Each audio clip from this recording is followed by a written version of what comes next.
নমস্কার, পুরীর দ্বিতীয় পর্বে আপনাদের স্বাগত জানাই। কণ্ঠে আমি বর্ষালী। প্রথম পর্ব কেমন লাগলো আপনাদের? বিয়ের খাজা 7:30টার সময় ডিম পাউরুটি দিয়ে শুরু। সকালে ঘুম থেকে উঠেই হোটেলের ব্যালকনি দিয়ে যদি দেখেন এমন দৃশ্য, তবে মনে কতটা শান্তি যোগায় বলুন তো। পুরীর প্রথম দিনের সকালবেলা আর আমি উঠে পড়েছি, এখন বাজে ঘড়ির কাঁটায় 6টাও বাজেনি। আর আমাদের হোটেলের ছাদ থেকে, ব্যালকনি থেকে তো দেখাই যায়, কিন্তু হোটেলের ছাদ থেকে দেখুন গোটা সমুদ্র ভাইব।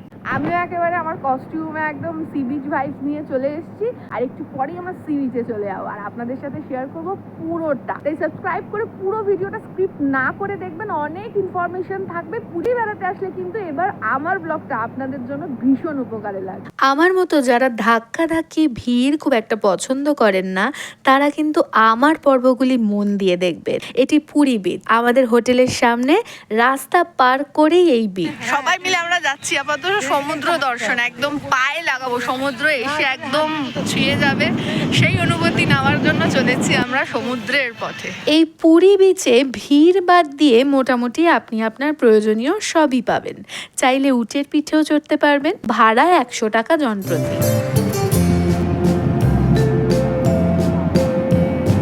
সুনামি হওয়ার পর থেকে সমুদ্রের ঢেউতে আমার বড় ভয়, কিন্তু পুরীতে গেছি অথচ সমুদ্রের জলে পা ডোবাবো না তা কি হয়? এত সুন্দর হাওয়ায় দুহাত মেলে দাঁড়ালে নিজেকে অনেক সুখী মনে হচ্ছিল, জানেন তো।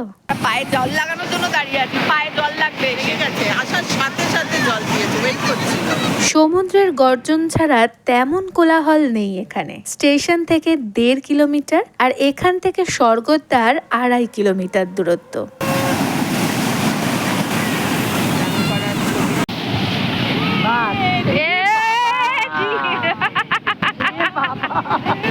তোমার গা ভিজিয়ে, পা ভিজিয়ে, সরি।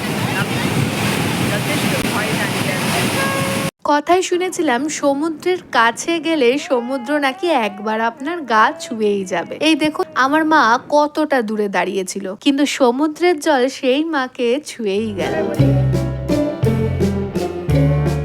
এখন ঘড়ির কাঁটায় সবে সকাল 7টা পেরিয়েছে মাত্র। সবার মনেই সকালের চায়ের তেষ্টায় যখন মন আনচান, তখন দেখা যায় বিচের মাঝেই রয়েছে এত সুন্দর একটা ধাবা স্টাইল কাউন্টার, যেখানে পাওয়া যায় এই ডিম পাউরুটি, ম্যাগি, চা ইত্যাদি। তবে এই 4 পিস ডিম পাউরুটির দাম কিন্তু 70 টাকা। রাত্রে আমরা ট্রেনে ডিনার করেছিলাম 7টার সময়, আর তারপরে আজকে সকাল এখন বাজে 7:30, আর 7:30টার সময় ডিম পাউরুটি দিয়ে শুরু হচ্ছে। শুরু হয়েই শেষ হবে না, এখন অনেক কিছু খাওয়া দাওয়া বাকি আছে। সঙ্গে থাকুন, দেখতে থাকুন। ডিম পাউরুটির টেস্টটা কিন্তু ব্যাপক খেতে।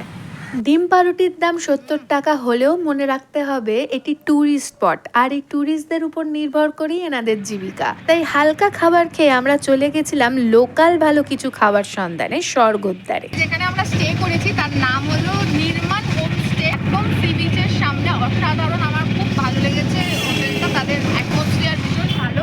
সেখান থেকে আমরা যাচ্ছি এখন স্বর্গদ্বারে। খাওয়া দাওয়া করবো, বিভিন্ন স্ট্রিট ফুড নিয়ে একটু আপনাদেরকে পর্বগুলি তুলে ধরার জন্য আপনাদের সাথে শেয়ার করবো। তো এই যে ডিস্টেন্সটা প্রায় ধরুন 2-2.5 কিলোমিটারের মতো একটা ডিস্টেন্স, সেই ডিস্টেন্সটা কিন্তু ভাড়া পড়বে এই আপনার অটোতে যেতে গেলে 150 টাকা। এই এসে গেছি স্বর্গদ্বারে। কথিত আছে সমুদ্রের ধারে এই স্বর্গদ্বারে যদি কারোর অন্তিম কার্য সম্পন্ন হয়, সে নাকি স্বর্গ লাভ করে। কিন্তু এখন আমরা একটি অস্বাভাবিক খাদ্য লাভ করতে চলেছি, দেখে আপনাদের চক্ষু চড়ক গাছও হতে পারে। স্বর্গদ্বারে এসে হোটেল থেকে কিছু খাবার ট্রাই করতে উড়িষ্যার। পুরীতে আপাতত দই বড়া খেলাম, নট ব্যাড, একটু অন্যরকম, কারণ আমরা দই বড়া যেভাবে খাই সেরকমটা নয়, একটু আলাদা। এখানে আলুর তরকারির ভেতরে দই বড়া দিয়ে, তার উপরে টক দিয়ে, কিন্তু আমার মন্দ লাগছে না, ব্যাপারটা ঠিকই আছে। দই বড়ায় নাকি আলু মটরের তরকারি। এ বিশ্বে সব সম্ভব। ফিরবো যখন অনেক খাজা নিয়ে ফিরতে হবে, তাই নামি যে দোকানগুলোর নাম শুনে এসেছিলাম কলকাতা থেকে, সেই দোকানগুলো থেকে একটু খাজা টেস্ট করে করে দেখছি কারটা সবচেয়ে ভালো।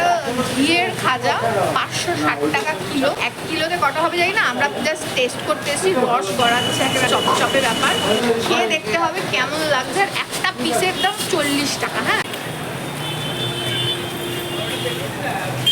আমি তো বলবো এবার যখন পুরী আসবেন তখন অন্য নামি দোকানের নাম ভুলে গিয়ে স্বর্গদ্বার গেটের সামনের এই দোকানটির থেকে খাজা একবার ট্রাই করে দেখবেন। দোকানটির নাম নৃসিংহ সুইট। চলুন আরেকটি দোকানে গিয়ে ট্রাই করি। এবার আমরা খাজা টেস্ট করতে বেরিয়েছি, কোন দোকানের খাজা সব থেকে ভালো সেইটাই কিনবো আর কি। চলুন, নৃসিংহ সুইটসের খাজা টেস্ট হয়েছে, এবার গাঙ্গুরামের। এই দোকানটিতে ঢুকে একটু অভক্তি হলো, তার কারণ খোলা বাজারে যেভাবে উদলা খাজা বিক্রি করছেন সেটি দেখে খুব একটা ভক্তি হয়নি, আর মুখে দিতেও বেশ শক্ত লাগলো। তাই জন্য আমাদের কাছে নৃসিংহ সুইটসই বেস্ট। কিন্তু চোখ গেল ওই ছানা পোড়ার দিকে। আমরা কলকাতার মানুষরা এটিকে ছানা পোড়া বললেও উড়িষ্যাতে এটি ছানা পোড়া নামেই বিখ্যাত, আর এর স্বাদ কিন্তু অসাধারণ। তাই আপনি যদি পুরীতে যান এই গাঙ্গুরাম থেকে কিন্তু ট্রাই করতে পারেন ছানা পোড়া, দারুণ লাগবে। 40 টাকা শ। মুখের তৃপ্তি দেখেই নিশ্চয়ই বুঝতে পারছেন কতটা ভালো লেগেছে আমার। এবার স্বর্গদ্বারের বিচে একটু ঘুরে আসি। এত ভিড় হয় যদিও, তবু এতটা কাছে এসছি, একটু স্বর্গদ্বারের সমুদ্রে পা ডোবাবো না তা কি হয়?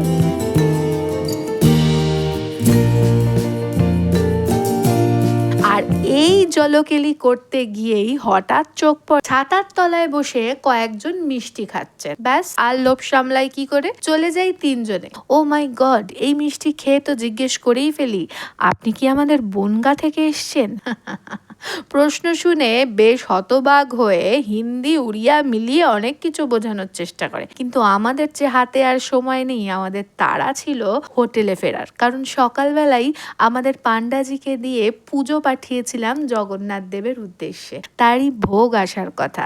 তাই ছুটে ছুটে চলে যাই আমরা হোটেলে। পান্ডাজি ভোগ দিয়েও গেলেন। এই হলো সেই ভোগ। দেখুন, ভোগ দেখলে নাকি দুর্ভোগ কাটে। ছোট ছোট মাটির হাঁড়িতে ঠেসে ঠেসে প্রসাদ দেওয়া। এই মহাপ্রসাদের জন্য সকাল 6টা 6:30টার মধ্যে আমাদের পান্ডাজিকে ফোন করে জানাতে হয়েছিল, নাম গোত্র সহযোগে। শুনেছিলাম জগন্নাথ দেবের প্রসাদ মাটিতে বসে কলা পাতায় খেতে হয়, কিন্তু আমাদের হোটেল থেকে আমরা কলা পাতাও পাইনি। আর সবার হাঁটুতে সমস্যা হওয়ার ফলে কেউই আমরা মাটিতে বসে উঠতে পারিনি। তাই ভগবানকে স্মরণ করে আমরা উপরে বসেই খেয়েছি। 2 রকমের অন্ন, এই অন্ন, এটা পোলাও, এটা একটা কচুর তরকারি, মটর ডাল, আর এটা হলো ক্ষীর, ওরা বলছে পায়েসম, আর এটা হলো মালপোয়া। মালপোয়া ছাড়া তো জগন্নাথ দেবের পুজো হয় না আর কি। আমরা 8 জন এখানে রয়েছি, আমরা 6 জনের হিসেবে পুজো দিয়েছিলাম। যা দিয়েছে আমাদের মানে ঠিক আছে, মানে এখন 4টে বাজে, তো সেই সময় অনুযায়ী ঠিক আছে। এই 6 জনের জন্য আনা মহাপ্রসাদের মূল্য পড়েছিল 1501 টাকা।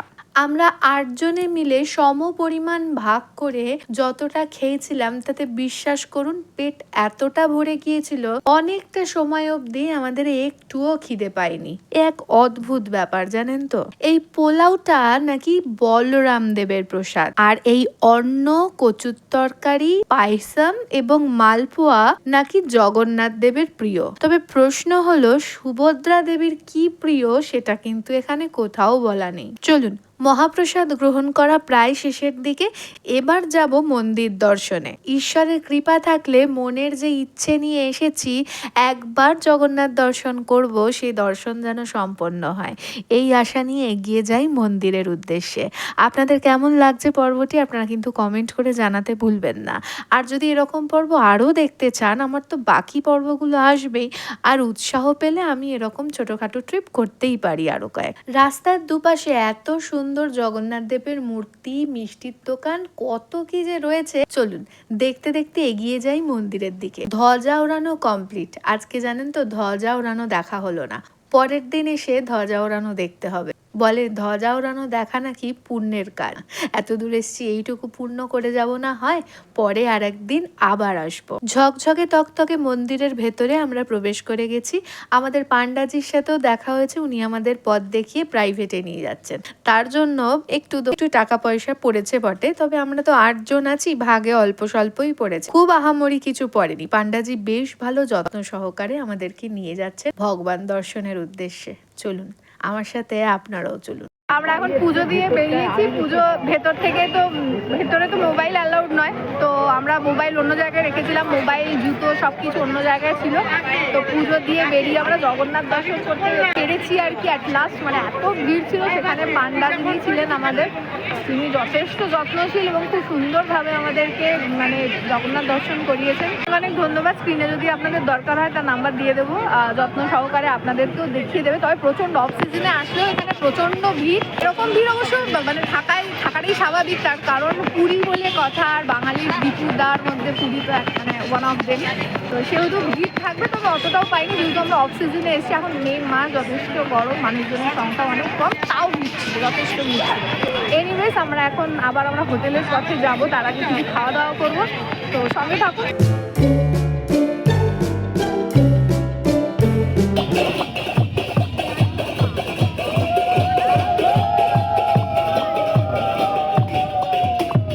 যাওয়ার পথে এই মিষ্টির দোকানগুলি দেখে গিয়েছিলাম, বেশ মনে মনে লোভ হয়েছিল, তাই ফেরার পথে ঠিক টুক করে দাঁড়িয়ে পড়েছি। আর আমার সঙ্গে তো আমার বান্ধবী রয়েছেই, আমরা দুজনেই লোভী শিয়াল।